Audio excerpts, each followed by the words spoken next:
Hello friends, अगर आप भी इंग्लिश अच्छे से बोलना चाहते हो और अपनी इंग्लिश को इम्प्रूव करना चाहते हो तो इस वीडियो को एंड तक ज़रूर देखना। आपको बहुत कुछ सीखने को मिलेगा।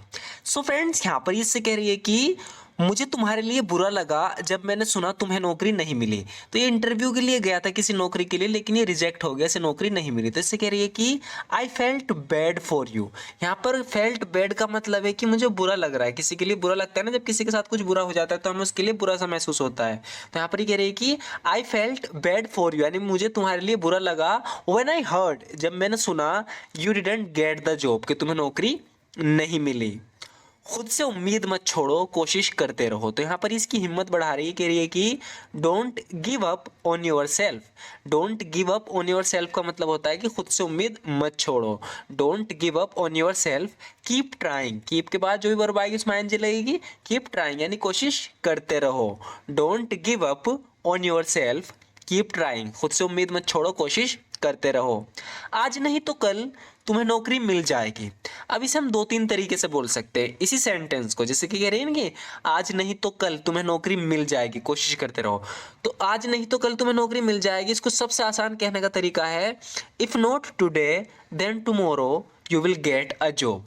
If not today then tomorrow you will get a job, यानी आज नहीं तो कल तुम्हें नौकरी मिल जाएगी। If not today then tomorrow you will get a job. या इसे अगर थोड़ा एडवांस में ले जाएं तो हम बोलेंगे सूनर और लेटर। अब सूनर और लेटर का मैंने पहले भी कई दफे मतलब बताया, इसका मतलब होता है आज नहीं तो कल। इसके लिए हम बोलते हैं सूनर और लेटर। या अगर हमें बोलना हो कभी ना कभी, तो अगर ये ऐसा भी कह रही होती कि कभी ना कभी तुम्हारी नौकरी लग जाएगी, आज नहीं तो कल तुम्हारी नौकरी लग जाएगी, तो इन दोनों के लिए हम यूज करेंगे सूनर और later. You will find a job, यानी तुम्हें नौकरी मिल जाएगी, आज नहीं तो कल तुम्हें नौकरी मिल जाएगी। सूनर और later you will find a job. Sooner और later you will find a job. या इसे कुछ इस तरीके से भी कह सकते हैं कि इवेंचुअली। इवेंचुअली का मतलब है अंत में, आखिरकार। Eventually you will land a job. यहाँ पर लैंड का क्या मतलब है? गेट से मतलब है कि जैसे गेट कहते हैं ना, you will get a job, इसी तरीके से हम कह सकते हैं कि you will land a job, तुम्हें नौकरी मिल जाएगी इधर टुडे और टुमारो, आज या कल। यानी टेंशन मत लो, तुम्हें नौकरी मिल जाएगी, कहना चाह रही है। हर चीज़ अच्छे के लिए होती है। देखो, जब भी हम कहते हैं कि हर चीज़ अच्छे के लिए होती है, हम बोलेंगे इंग्लिश में everything happens for the best. Everything happens for the best, यानी हर चीज़ अच्छे के लिए होती है। Everything happens for the best.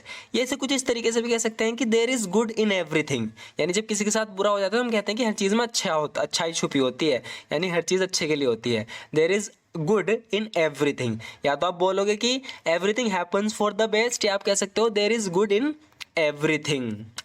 एक बार मेरे साथ भी कुछ ऐसा ही हुआ था। तो अब जब भी हम किसी की कोई कहानी सुनते हैं, हम उसे बताते हैं कि भाई मेरे साथ भी एक बार कुछ ऐसा ही हुआ था। तो इसे बोलने के दो तीन तरीके हैं। आप कह सकते हो कि something similar happened to me once as well. तो यहाँ पर वंस का यूज जरूर करेंगे। आप चाहो तो शुरू में भी कर सकते हो, आप चाहो तो बीच में भी कर सकते हो, जैसे यहाँ हुआ था लास्ट में। तो यहाँ पर ये कह रही है कि something similar happened to me once as well, यानी एक बार मेरे साथ भी कुछ ऐसा हुआ था। Something similar happened to me once as well. या आप कहोगे इसी सेंटेंस को I had a similar experience once too. तो जब ज़्यादा हम कुछ इस तरीके के लोगों से बात करते हैं जिनकी इंग्लिश काफ़ी अच्छी होती है, तो हम कुछ इस तरीके से बोलते हैं सिंपल सेंटेंस को भी। जैसे कि यहाँ पर हम बता तो रहे हैं कि कुछ हुआ था हमारे साथ ऐसा, लेकिन यहाँ पर हम एक्सपीरियंस का यूज़ कर लेंगे। I had a similar experience once too. I had a similar experience once too. देखो, सिंपल में तो हम ऐसे बोलेंगे something similar happened to me once as well, ये बिल्कुल वर्ड टू वर्ड ट्रांसलेट होगी इसकी। लेकिन यहाँ पर हम एक थोड़ा एडवांस में लें तो हम कहेंगे आई हैड अ सिमिलर एक्सपीरियंस, यानी मेरा भी ऐसा एक्सपीरियंस रहा वंस टू, एक बार।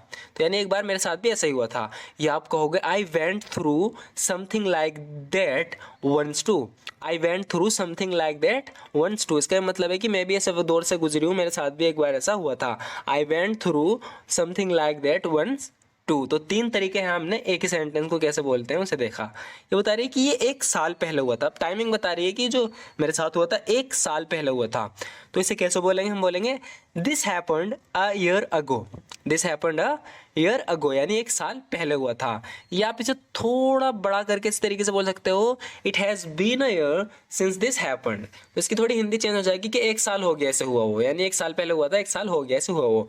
It has been a year यानी एक साल हो गया, सिंस दिस हैपेंड जब ये हुआ था यानी से हुआ वो एक साल हो गया।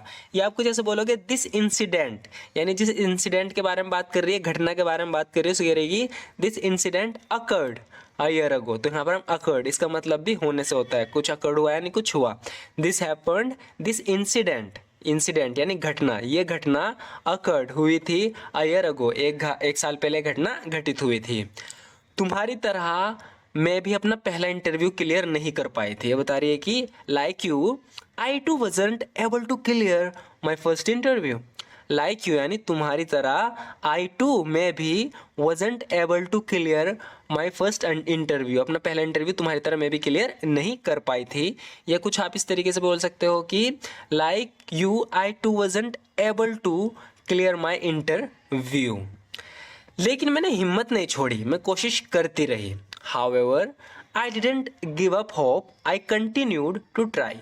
तो बता रही है कि तुम्हारी तरह मेरे साथ भी ऐसा ही हुआ था। हाउएवर हालांकि, आई डिडंट गिव अप होप मैंने होप नहीं छोड़ी, उम्मीद नहीं छोड़ी, एंड कंटिन्यूड टू ट्राई और कोशिश करती रही। However I didn't give up hope and continued to try and finally I landed a job at a big company. बता रही कि और आखिरकार मुझे एक बड़ी कंपनी में नौकरी मिल गई। इससे कह रही कि तुम भी हिम्मत मत हारो।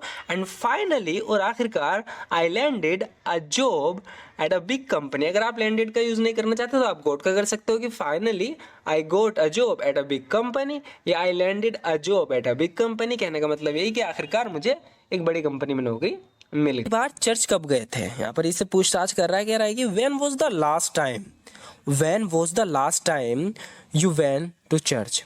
When was the last time you went to church यानी तुम आखिरी बार चर्च कब गए थे। मैं मुश्किल से ही कभी चर्च जाता हूँ। ये जवाब में बोल रहा है कि आई हार्डली, हार्डली यानी मुश्किल से ही, एवर यानी कभी, यानी मैं मुश्किल से ही कभी चर्च जाता हूँ।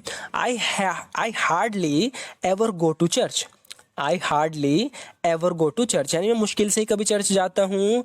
I hardly ever go to church. आगे बोल रही है कि एक समय पर तो सभी ने मुझसे उम्मीद छोड़ दी थी। यहाँ पर ही बता रही है कि मैं बहुत कोशिश कर रही थी तो आगे ज़िंदगी में बढ़ नहीं पा रही थी, फेल हो जा रही थी। तो बता रही है कि एक समय पर आकर तो सभी ने मुझसे उम्मीद छोड़ दी थी। At one point in my life, at one point in my life मतलब एक समय पर आकर मेरी ज़िंदगी में, यानी एक समय पर आकर at one point in my life everybody gave up on me.